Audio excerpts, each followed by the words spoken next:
Drama serial गुलाम बादशाह सुंदरी आने वाली एपिसोड बहुत इंटरेस्टिंग होगी क्योंकि अब बादशाह अपने तौर तरीके से किसी तरीके गुलाम की आने वाली जिंदगी में उस लड़की का पता करवाना चाहता है, जिसकी वजह से गुलाम बार बार झूठ बोल रहा था। गुलाम लेकर सुंदरी को जाता है किसी दरबार पर दुआएं मांगने के लिए। सुंदरी की फरमाइश थी कि वो तुम्हें हमेशा के लिए अपना बनाना चाहती है, इसलिए वो दुआ मांगना चाहती है। दूसरी तरफ जाकर पहुंची खुर्शीद जहदाद के गल गिरे बांध तक और उससे अगलवाने की कोशिश करने लगी कि आखिरकार मेरी बेटी गई तो गई कहाँ पर। तुम कब तक अपना जुर्म छुपा सकते हो? एक ना एक दिन मैं अपनी बेटी को ढूंढ लूंगी और मैं तुम्हें कभी माफ नहीं करूंगी। इधर गुलाम और सुंदरी की चढ़ती हुई परवान मोहब्बत दिन ब दिन शरारतों में तब्दील होती गई। गुलाम सारी बातें सुंदरी की मानता ही चला जा रहा है। क्या दरबार पर जाते हुए कहीं पर बादशाह की नज़र सुंदरी पर पड़ जाएगी और गुलाम क्या वो दुश्मन बन जाएगा? ऐसा होगा या फिर नहीं? ये सब कुछ जानने के लिए अगर अभी तक आपने मेरा चैनल सब्सक्राइब नहीं किया तो लाजमी कीजिएगा। इधर जहदाद कोई नई गेम ही खेलने के चक्रों में है, दूसरी तरफ वो गुलाम को और बादशाह को एक दूसरे का दुश्मन बना डालेगा।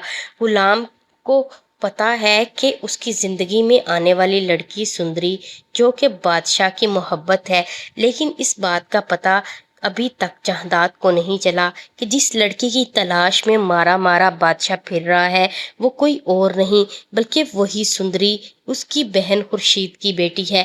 जब जहदाद को इस बात का पता चलेगा तो वो बादशाह और गुलाम को आपस में लड़वाने की पूरी कोशिश करेगा। अब वो क्या करने वाला है कि एक तरफ से गुलाम को उसने आस लगा दी है कि वो उसकी और सुंदरी की शादी करवा देगा, दूसरी तरफ बादशाह को जाकर गुलाम के खिलाफ खड़ा कर देगा कि तुम तो उसको अपना भाई मानते थे। क्या तुम्हें पता है कि वो लड़की जिसको तुम कब से ढूंढते फिर रहे हो वो गुलाम के घर पर मौजूद है और मैं इस बात का गवाह हूँ। ये सारी बातें जानने के बाद ऑटोमेटिकली ही बादशाह खिलाफ हो जाएगा गुलाम के, क्योंकि इतनी बदगुमानी जो कि उसका बाप जहदाद उसके दिमाग में डाल देगा उसके बाद वो कभी गुलाम का यकीन नहीं करेगा, लेकिन गुलाम को अपनी सफाई में कुछ कहने का मौका भी नहीं देगा। गुलाम से तो अभी तक उसकी एक नाराज़गी बर्दाश्त नहीं हुई, तभी तो वो उसके पास पहुंच जाता है और जाकर पूछता है कि मैंने इतनी कॉल्स की और आपने मुझे कोई जवाब नहीं दिया। बादशाह की वजह से वो सुंदरी को भी खरी खोटी सुना डालता है, लेकिन बादशाह के पास जैसे ही पहुंचता है तो वो उसको सारी हकीकत बयान कर देता है और कहता है कि मेरी ज़िंदगी में आने वाली जो लड़की है उसने मुझे मना किया था कि मैं आपको कुछ ना बताऊं।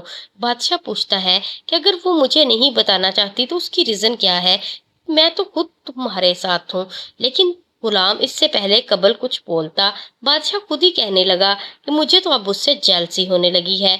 आखिरकार इतना तजस्सुस के बाद बादशाह का देखना बनता है आखिरकार गुलाम की जिंदगी में कौन सी ऐसी लड़की आ गई जो कि मुझे ही पसंद नहीं करती।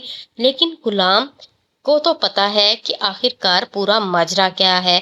बादशाह के दिमाग में जो ओल फोल चल रहा है वो तो अभी उसको सिर्फ और सिर्फ गुलाम की कमकली कंसीडर कर रहा है, लेकिन जब उसको पूरी हकीकत का पता चलेगा उसके बाद गुलाम कभी भी बादशाह की नज़रों में नहीं उठ पाएगा, क्योंकि जिस भाई को हमेशा उसने सबकी नज़रों से बचाया और अपनी हर चीज़ उसके ऊपर वार कर फेंक दी, वही भाई उसके साथ गलत बयानी करे तो ये बात बादशाह को बर्दाश्त नहीं होगी। और इस बात का पूरा पूरा फ़ायदा उठाने वाला है जहदाद। जहदाद और उसकी बीवी दोनों मिलकर ही ये प्लानिंग करेंगे कि किसी तरीके अब टाइम आ चुका है कि बादशाह को हमेशा के लिए गुलाम के खिलाफ करके गुलाम को इस हवेली से निकाल दिया जाए। इस बात का जिक्र वो पहले भी कर चुका था गुलाम से कि मैं तुम्हारा निकाह करवा के तुम्हें इस हवेली से रुखसत कर दूंगा, लेकिन इतना जलील करके गुलाम रुखसत होगा इस बात का अंदाज़ा कभी भी गुलाम को नहीं है,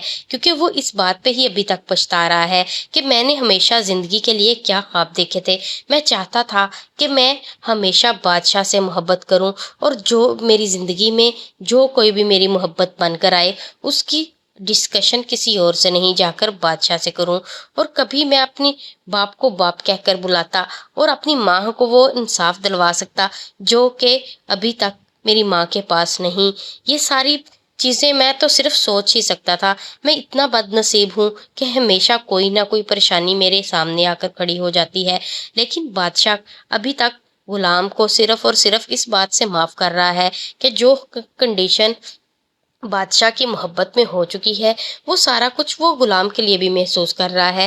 اس کو وہی بے چینی غلام کی آنکھوں میں بھی دکھائی دیتی ہے۔ تبھی تو وہ اس کے موبائل کی اوپر جیسے ہی نظریں جاتی ہے تو بادشاہ ہنسنے لگتا ہے اور کہتا ہے کہ تم دعا کرو کہ میری زندگی میں بھی کوئی ایسی لڑکی آئے جو کہ میرے ساتھ چیٹنگ کرے۔ لیکن جو فائل سے پرچہ اڑا دیا ہے غلام نے کہ بادشاہ کو کبھی سندری کی حقیقت کا پتہ ہی نہ چلے، یہ بات کبھی بادشاہ کو پتہ چلے گی تو کیا وہ غلام کو اس بات کے لیے بھی معاف کرے گا؟